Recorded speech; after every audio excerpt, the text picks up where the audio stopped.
This recording will go over polyps in part 1 of colorectal cancer. Polyps in the intestinal tract are small growths covered with mucosa and attached to the surface of the intestine. Although most are benign, they are significant because some have the potential to become malignant. Almost all colorectal cancers develop from adenoma. Familial adenomatous polyposis and hereditary non-polyposis colorectal cancer are inherited syndromes characterized by progressive development of colorectal adenomas. Unless these syndromes are treated, colorectal cancer inevitably occurs by the 4th to 5th decade of life. Polyps are usually asymptomatic and are discovered during routine colonoscopy screening. However, they can cause gross rectal bleeding, intestinal obstruction, or intussusception or telescoping of the bowel. Biopsy specimens of polyps can be obtained and the entire polyp can be removed during a polypectomy. Nursing care focuses on patient education. Instruct the patient about the nature of the polyp, signs and symptoms to report to the healthcare provider, and the need for regular routine monitoring or screening. Nursing care of the patient after a polypectomy of the colorectal area includes monitoring for abdominal distension and bleeding and pain, rectal bleeding, mucopurulent drainage from the rectum, and fever. A small amount of blood might appear in the stool after a polypectomy, but this should be temporary. Colorectal refers to the colon and rectum, which together make up the large intestine or large bowel. Colorectal cancer is a cancer of the colon or rectum. In the United States, it is one of the most common malignancies. Patients often consider a diagnosis of cancer as a death sentence, but colon cancer is highly curable for many patients, especially if caught early. Tumors occur in different areas of the colon, with about 2/3 occurring within the rectosigmoid region.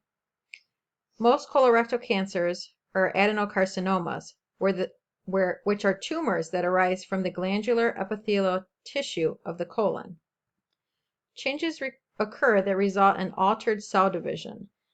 The increased proliferation of the colonic mucosa forms polyps that can transform into malignant tumors. Most colorectal cancers are believed to arise from adenomatous polyps that present as visible protrusions from the mucosal surface of the bowel. Colorectal cancer can metastasize by direct extension or by spreading through the blood or lymph. The liver is the most common site of metastasis from circulatory spread. Colon tumors can also spread by peritoneal seeding during surgical resection of the tumor. Complications related to abnormal cellular regulation and the increasing growth of the tumor locally or through metastatic spread include bowel obstruction or perforation with resultant peritonitis, abscess formation, and fistula formation to the urinary bladder or the vagina. The tumor may invade neighboring blood vessels and cause frank bleeding.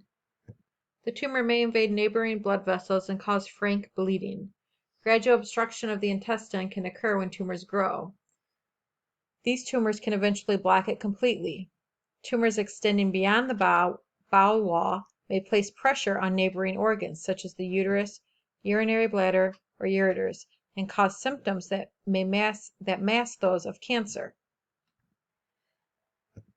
The major risk factors for the development of colorectal cancer include being older than 50 years old, genetic predisposition, personal or family history of cancer, and/or diseases that predispose the patient to cancer, such as familial adenomatous polyposis, Crohn's disease, and ulcerative colitis. People with a first-degree relative, a parent, sibling, or child diagnosed with colorectal cancer have 3 to 4 times the risk for developing the disease. The role of infectious agents in the development of colorectal and anal cancer continues to be investigated. Some lower GI cancers are related to H. pylori and HPV infections. There's also strong evidence that long-term smoking, obesity, physical inactivity, and heavy alcohol consumption are risk factors for colorectal cancer. A high-fat diet, particularly animal fat from red meats, increases bile acid secretion in anaerobic bacteria, which are thought to be carcinogenic for the bowel.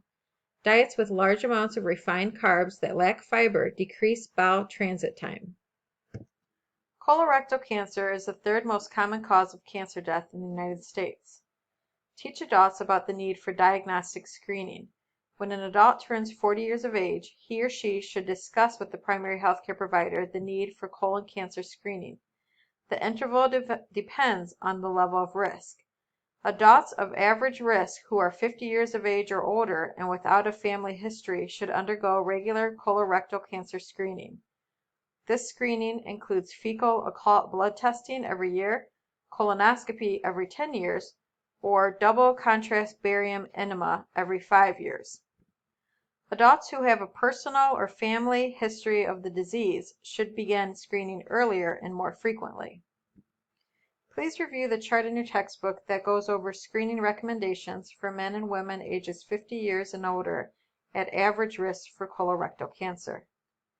Teach adults, regardless of risk, to modify their diets as needed to decrease fat, refined carbs, and low-fiber foods.